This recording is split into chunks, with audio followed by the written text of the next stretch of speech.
Hi, everyone. Hello. I'm Sue.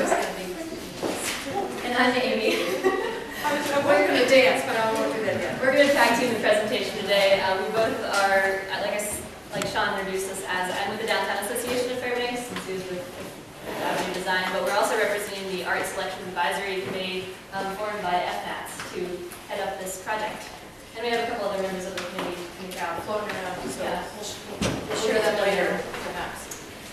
So I guess the reason we're here in this spot is because the installation will be right across the street here. It's going to be a public art installation with the Illinois Street Reconstruction Project, and it'll be between the Cushman and Barnett, future Barnett Street, that are formed as part of that project. So you will have graphics of it. There was a map when you walked in. You'll get a better idea of the space as we go through the presentation. Think triangle. Big triangle. And we're charged as a committee, through FNATS and the FNATS Policy Committee, with coming up with a public art installation for this space. That's what we're here to talk with you about today. And you've seen the signs. You've seen them all out in the parking spaces and along the roads, and hopefully we're branding it because we wanted people to pay attention to what is going on here, more than FMATS was ever going to do. So our committee wanted to make it a real apparent special thing, almost like a Batman signal. A Batman So signal. we're going to play with some of the graphics. Think Batman. So we're going to start today with a question because we want to kind of bring you into this space. Right now it looks like a construction site because it is, but we really want to try to visualize like what this was in the past and at the beginning of Fairbanks and what it is today and what it could become in the future because that's the focus of our project. So we're almost making this a test. Just kidding. Go ahead. Okay, so we're going to go through a few images and we're just trying to ask you to think in your head or out loud what these images have in common. And some of them may be familiar to you or not. Hand on cheek. Okay. Do we know what that is? Yeah? We got that. Okay, so Canada Chiefs. So what do the Canada Chiefs have in common with D.T. Barnett? I guess no one knows yet. It's We're okay. here first. Okay, good point, yes. Continuing on. Who is this? Do you know? Felix Pedro. This guy knows right there. Got a blue shirt right there. Awesome. Please feel free to come in and help yourself to food and sit down. We just got started. Okay, so up to Felix Pedro. A couple of stern wheelers on the river here. Are we seeing a theme yet? Is there a theme here? Besides the fact that they're all black and white. Yeah. They're welcome. Oh, wait. This has a little loop into it, doesn't it? Okay. Right. That's From 1938. That's on that triangle site. Yes, exactly. Oh, we've got an answer What right did it there. say? That's on the triangle site. Oh man, you're so good for our last one. So every one of these events is taking place in that triangle area. We should talk about this thing that it This is. area that we're in now and a little further along the road was the actual garden area, garden island of Fairbanks. That's where we got all our fruit made. Which is why the Garden Island Deli is. Okay, so you hit the nail on the head. The thing that they all have in common is that location. And obviously those are just historical representations. We're also interested in what exists there today, which we'll talk about in just a few minutes, and also, of course, what that space could become to all of us here today and the rest of Fairbanks. This is important to keep in mind because we're going to ask you what lives in this space. So as a committee, we've had quite a process. This project does have a lot of history, which we'll walk you through, and we're also going to take you through a few more historical examples of what this space used to be, just structuring it as a timeline that walks us through the beginning of Fairbanks, the early days up until today, and the future of the project as our committee sees it right now. And a lot of folks have different memories of these areas and Fairbanks and different places. I'm only 10 years in Fairbanks. I don't get deep into the history, but it's been really exciting to know what happened through our city. So we don't embed history into everything. We just thought it was important to know what was going on to make this special. So one of the points we're really driving home for all of these examples is that this space is where Fairbanks was founded, more or less. right there in the center of downtown Fairbanks along the Chena River. And it's represented a lot of different things over the years, and we still wanted to represent something important to the community with this public art installation. Whatever that is, yet to be decided. Okay. Okay, this one was Yeah, I fun. did statistic on this. Okay, so this, obviously we have the gold miners, and this is what established Fairbanks on the map. As we were looking further and further at specifics to these images, it was Amy and I read deep into this photo that this is a mule train moving $250,000 of gold. And we did the math, and that $250,000 of gold is now worth $6 million in real current money. So imagine that just floating over the river that, it just kind of blows your mind a little bit. What if that bridge had collapsed right at that second? And these are all photos of the exact space that we're talking about. I think it was UAF that was kind enough to dig up a lot of the archival images that they had of this specific space right across the street here that we'll be focusing on. And as a curler, I'm really proud of this. This is one of the oldest clubs devoted to sport in the whole state of Alaska. The oldest. The Fairbanks Curling Club. And they played on the river all the time. It's awesome. So just all the different uses of the site over the years, recreational. We also noted some deep, deep stuff here. We wanted to know a little more about Barnacle's beer. Oh, that says beer in that one. It didn't say beer in it. Well, now we know it's beer at least. So everybody can speak up and know about it. Yeah. Okay. Moving along. One of our committee members, was it his grandmother? Mark, do you remember? George's grandmother sitting on the ice here? So there's no connection to the history and the place and the imagery that we have that people care about. Okay, now here we go. This woman got money for jumping in the Chena. And Dermot's going to do a piece on this in the paper tomorrow. She was a very famous woman after she had won an event in New York City, the world's most perfectly formed woman. In the early 1900s. Married somebody in Fairbanks and A musher in it's Fairbanks. crazy. So she has quite the story behind her. So Fairbanks was always drawing interesting people. Someone's diving into the Chena River. Could you ever picture that today? Why we don't do this anymore? I cannot get over it. Why don't we play hockey and make rinks on the river? Does anybody know? It gets in the way of the snow machines. Oh. So anyway, another example of some historical uses of this space, bringing us up to 1940. And that's the exact space looking north. In I this mean, look at photo. that. It's like a beach. You could go just swimming off that. You couldn't try that now.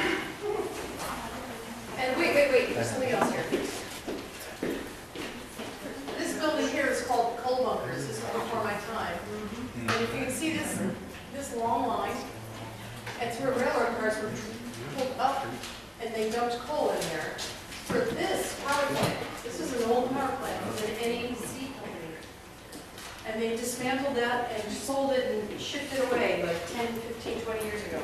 They shipped the power plant I to can't Fairbanks, believe it, it's Alaska. crazy. How does that make sense? I don't know. But it happened. So now we're bringing ourselves up to more or less modern day. We've highlighted what is the space today without the construction site in the white triangle there.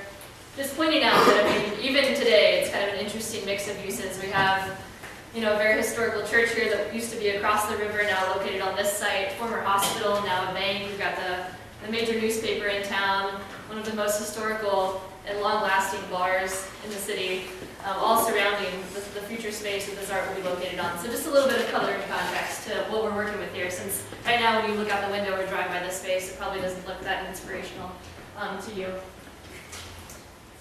Anything else, Sarah? No, I'm just, Transfixed to see. yeah, I kind of, it's a cool picture. It's a cool picture. Okay, so we've seen this. This is what we're dealing with now. And only, 3 weeks ago, I think, the snow and ground dealing with construction and assessment of what areas were going to be drilled and pushed and moved. And this was a berm up until, 4 weeks ago. You couldn't even see the river. And we're taking ourselves up to 1984, which is when discussions on the Illinois Street reconstruction construction project really got going. It's more than 20 years ago. And the art project kind of was a later facet of it. It wasn't part of the original discussion, but this is when the discussions started happening at the Department of Transportation in 1984. So that's kind of the start of our individual committee and project. I'm also told that the Barnett Street Bridge was once proposed to be built further down the river. And that wasn't embraced by some, because what we have now is a very small triangle between the two rivers, and some people were just stressed that that really made it a minimal use space. So I'm still hearing stories about what choices DOT made, so. We're going to make it max use. This awesome piece of art. Okay, so here we are. This is where it gets interesting. This was the proposed piece of art that was going to be placed at the top end near the Muse Miner. And it was designed by a Engineers, right? And a landscape architect and engineer. So what became interesting was that no one really knew about it until it was being set up to be bid for construction. And I won't go into it because it still makes me kind of crazy. But if you'll notice, can I go into a little detail here? No. No? Yeah. Okay, so this is supposed to be, this is north facing. North facing, right? Other way. This one, that's north facing up. So there's a wood Fairbanks. So the sun was supposed to pass through this Fairbanks and actually read Fairbanks, but it wouldn't have happened because it would have been backwards. This over here was supposed to be an ice sculpture of a whale, apparently. And you'll see that these people are sitting outside having picnics in what was like the summer to me. And this big shield was supposed to save the ice from being melted and hand cranked up out of the ground and hand cranked back down on the ground. So I just say that is somebody who didn't know Fairbanks very well.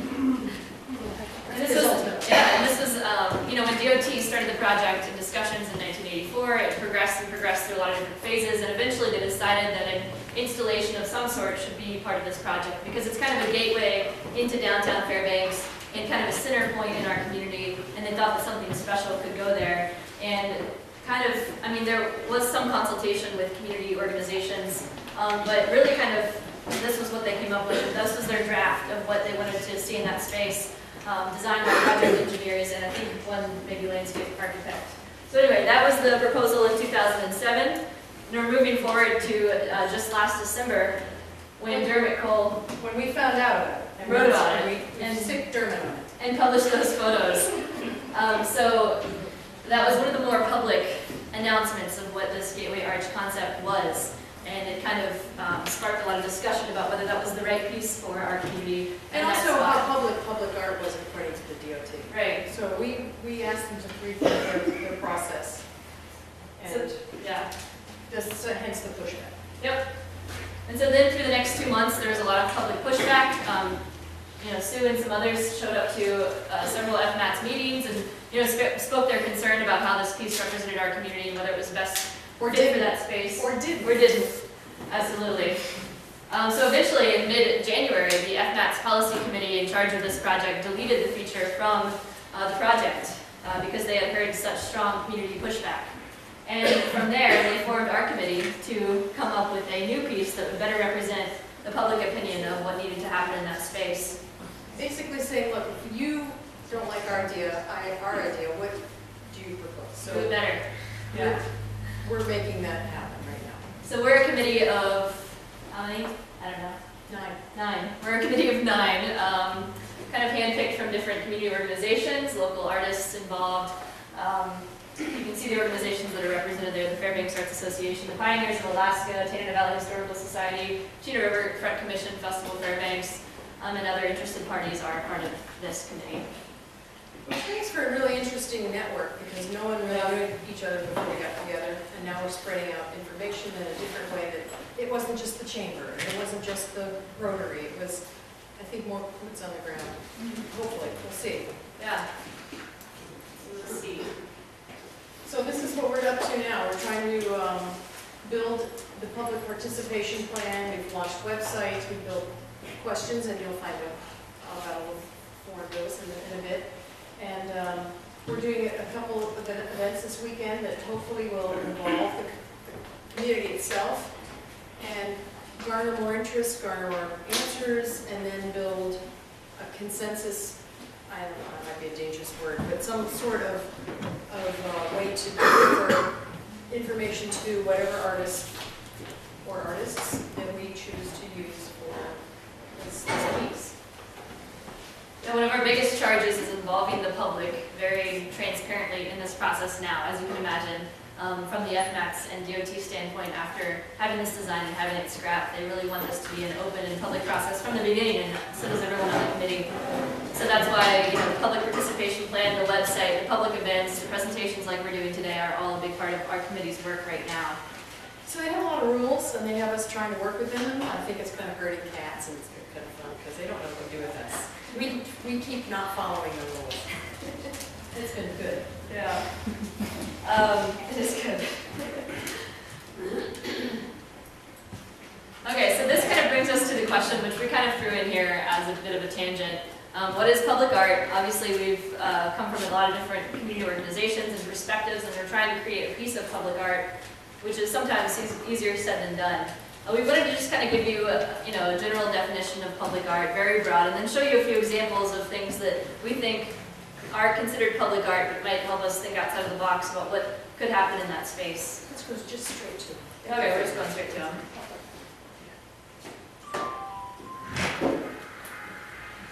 Can you hear it? Can you hear it?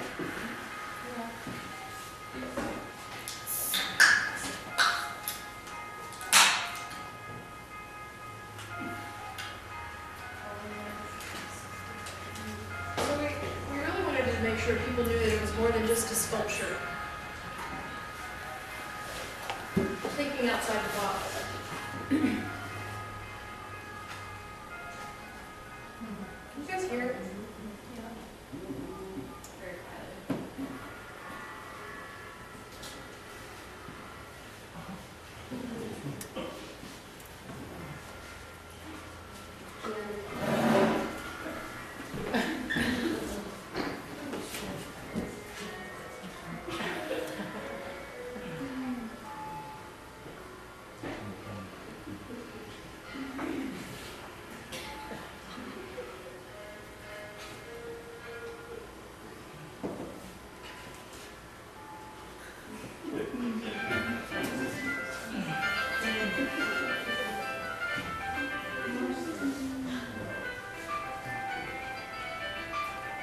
I want to know how long they kept this in place. I can't imagine this is a permanent installation.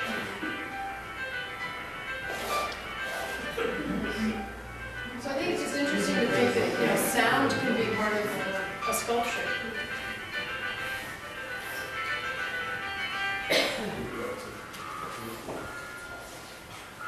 Stop. We came down. So just an example to say that, this is a temporary installation with a very focused goal of getting more people to take the stairs than the escalator. It's pretty straightforward, but, they incorporated sound. It is still considered a public art installation, at least kind of in our minds. And it's something that was very interactive. People experience it at a different level than you do, a sculpture or a painting in some cases. And we want to remember that whatever we put here, hopefully will be enjoyed by our community, but also any visitor that comes to town. So the more enjoyable, the better off for all. So piano steps are one option, but there are many more. This is a pretty well-known sculpture in Chicago. It's called Cloud Gate, but locals call it the Bean. Reflective, you can see a lot of different cool photos with different weather patterns reflected, and of course the cityscape and whoever's standing around it. So it's a pretty popular installation in Chicago. Has anyone ever seen it? Yeah, so it's memorable. This one's yours, I don't know this one. Yeah, this is an installation in Melbourne, Australia, and it's a series of bells. It's kind of hard to tell. Ignore the Ferris wheel, that's not really part of it. But the bells are, I think there are 39 bells installed in this public plaza area, and there's music composed by 7 famous Australian composers. They compose symphonies especially for this space, and they play throughout the day on the bells. So, if you're on your lunch break or if you're walking in the morning, you can walk through the park and hear these different symphonies being played. And a really cool element of it is that they have a website linked up to the bells so that residents or visitors can compose their own music for the bells, and it'll play at a certain time in this plaza. So you can kind of compose your own music via website and then walk through the plaza and hear it play. So again, just kind of incorporating interactivity and sound. And we all know this one very well, I think. This is just across the river. We wanted to give some examples of public art that we already have here in Fairbanks. And by the way, this thing was $600,000. Is that how much this piece cost? $500,000 for its creation. The Lindley's Monument, You know this? first family statue in the Golden Art Plaza. This is a temporary and very community-driven art piece. You know, it's not your typical long-standing sculpture, but it certainly brought a lot of people together and paid notice to a building that we were trying to put on the map. It, oh God, until that thing falls off, it could be there for a while. It could. Next is the video. So this is something I took a video of. I was visiting Palm Springs. And this is just a kinetic movement piece that the water, it's completely random, has a great sound, and it's just so enjoyable. It had nothing besides just movement, water, and this beautiful arch, the sun. So there's part of, you know, water movement. Have a pump inside of it? No, it was, well, it must have drive the water up, but it didn't tell it where the water's going. I would love to have known more about It's it. like a pool underneath. Yes, there's a pond or a, yeah. So that's just another version of sculpture, The water. public art, if I will. This next piece is something that was built in Seoul, that Can you all hear in the back? Okay. these shapes recreate what would be like counties in this area of Korea. And they made this map lit, it's interactive, it's also the roof of this piece, it has all sorts of light movement, but it specific to the area. If you lived in this quadrant, you could take your phone and text or find some way to interact with it. I don't know how that worked, but it would feed you back information about the air quality in that specific space, because they were having tremendous pollution problems in this part of Korea. And I thought, wow, that's pretty cool, PM 2.5. Imagine a sculpture talking to you, specific to the moment and day of that space. So I just loved that concept. So we took a little detour there to kind of define public art in a rather broad way. Now we're going back to our timeline. Our last slide was about the meetings that our committee has been having. And this was kind of a product of one of those meetings. We started with, we're kind of under the FNAC Policy Committee, which is charging up the product. We're kind of a subcommittee of that committee. And so one of our first acts as a subcommittee was to go back to the big committee and ask for a bigger budget and larger area of the green space to work with for our public art installation. And we were successful in both of those requests. So Originally, they wanted $100,000. the original $100,000 budget for this installation, which would encompass everything from public outreach and advertising the project to actually soliciting the proposals to actually paying for the installation itself, has now been expanded to $325,000 to work with. That original piece was gonna only be $325,000. The arch, yes. Yeah. It's So- gonna be less than that. Well, and they wanted to give us a third of that, say, here, you create something out of that. We said, no, that doesn't sound very good and fair and, Probably would be grass there. right? And then we made sure that we could go beyond this little button, because maybe an artist wants to do something down there. We just wanted to make sure we had access to the whole space, and they allowed it. So far, so good. Originally, that stone plaza, flat plaza, was where the archway was going to be located, but now we have the entire space to work with if the artist wants to work with that space. Where is the big ice? Just south of here, so that's, I know it's kind of a funny way to look at it, but that's Where Big Eye, we're across the two streets, just north in this drawing. That's kind of sideways. And the Chena River is to the right of the So screen. Big Eye's gonna stay, the road's just gonna be directly Right in front of it. Okay. And they also kept saying how that arch in this space, were gonna be where people would sit and gather and discuss and relax. And I thought, well, wait a minute, you got 2 points of traffic. We wanted more reason for moving something here because this, and of course, we're still pushing for access from the river. This is the bike trail. Is that the main entrance to that space? That's something across the river. No. That's the face, that's the face we want. No, they don't really look for that. From the bike path, but not necessarily from the river. So where is the access to this? Off of Cushman Street and Barnett Street into the green space and from the bike path. We can go back to a different map of Are where there we're. overpasses or something to get people safely there? We'll talk to you. Yeah. Exactly, good questions. There's gonna be a lawyer's office. Those are the ones we were asking. Okay, so the important thing to know is that not only tonight, this is the first time we really made this a public process. Annie has a question. Annie, oh, sorry. We can come back to the end. I just had similar questions about access, like how's the public supposed to get there, how's the public supposed to walk around the area, especially if the bridge is converging. I mean, what is this going to do to this? We definitely will share. Yeah. It's awesome. But, so, in the meanwhile, on Saturday, we're gonna have a woman from Anchorage Museum come up and discuss the importance of landmarking with public art at the Morris Thompson Center. And she's renowned, so she's an excellent speaker. I hope everybody can make it at 1 o'clock. And then from there, we'll wander over to this green space. Hopefully, we can get past all that construction and meet the space. We're going to take people's ideas, we're going to have discussions. We'd love to see the FMATs, DOT people there. We want people engaged. We've invited the mayors and we've invited the DOT higher-ups. Hopefully the public will come, but that's the only way to get a sense of what this place is about is by seeing it. This is kind of our launch party of the public process that we want to include folks in. So, of course, if you all will have a chance to give your feedback tonight, but if you would like to come back and join us on Saturday, we would love that. And if you would like to bring your friends, even better. So, you'll see some questions in something later, but meanwhile, we have to do something for the people to visit through FMAT's website. And we have questions that we want to have public answer.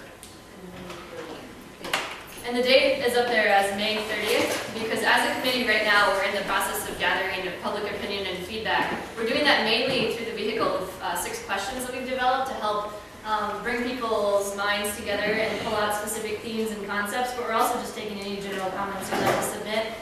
Just know that May 30th is the deadline to submit any and all comments, whether you're answering our focused questions or whether you're just writing an email about what you'd like to see in that space. May 30th is the deadline for us to gather all of these comments from Fairbanks at large and craft them into a request for proposals that will then inspire the artists all across the country and of course here in the interior to develop concepts for the artwork. So this is kind of, we're gathering these comments until May 30th, either through our FMATS website, by email, Facebook, on our page, or by mail, or at events like this. And then May 30th is the deadline at which we will then start actually crafting the proposal.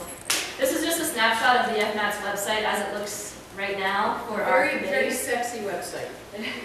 This is why we're doing so much outreach, is that Fairbanks does not really respond well to a lot of hardcore governmental requested information pieces, but put them there anyway. We're still using it to gather information and feedback. So the address is fmats.alaska.gov. You can find a link on the right-hand side of the Art Selection Advisory Committee. That's where all of our updates will be posted, not just now, but in the future, in the next year and a half as we work through this project. And this page, in particular, is where folks can go to submit answers to the questions that we're trying to use to join and gather this community feedback. So just know that you can go there at fmats.alaska.gov for updates on this project. And we also have a Facebook page. It's titled Art Selection Advisory Committee. Write that down so you don't forget it. And you can find us through Facebook too if you prefer to interact through that medium. One of our ideas to take the information put into the questions is to do word cloud, see if there's any theme that comes up to higher level than others. Not that that's going to be the driving force, but, you know, you can use technology as best you can, and that's one of them. It'll be interesting. Yeah. So looking ahead to the future of the project, we're kind of making this up as we go, and so there's not a lot of definition between now and the project's end about how our committee will work, but we will of course keep you updated through the website and through meetings along the way. The next date that we know of after May 30th is January 16th, 2013, and that's when we as a committee are required to present our final choice of artist and concept to the bigger committee that we are a part of. So that's just kind of the date that we're keeping in mind, because between May 30th, when we gather all of those comments, and January 16th, we need to actually, send out a request for proposals, publicize the opportunity to submit artwork and concepts, and actually choose one of them to be here in Fairbanks, so that we can present it to our parent committee. So just so you guys know. And then the final installation will, in theory, be in place before the end of next summer, 2013. They want us to have that in place next summer. We're hoping that they can let us have a real year or so to get that done. Yeah. Oops. You can't skip that part. No, you were too hard on it. Yeah, well, you worked too hard too. So, yeah, that's the date. End of next summer is when the project will be complete out there, and you'll actually be able to see the finished piece, whatever that looks like.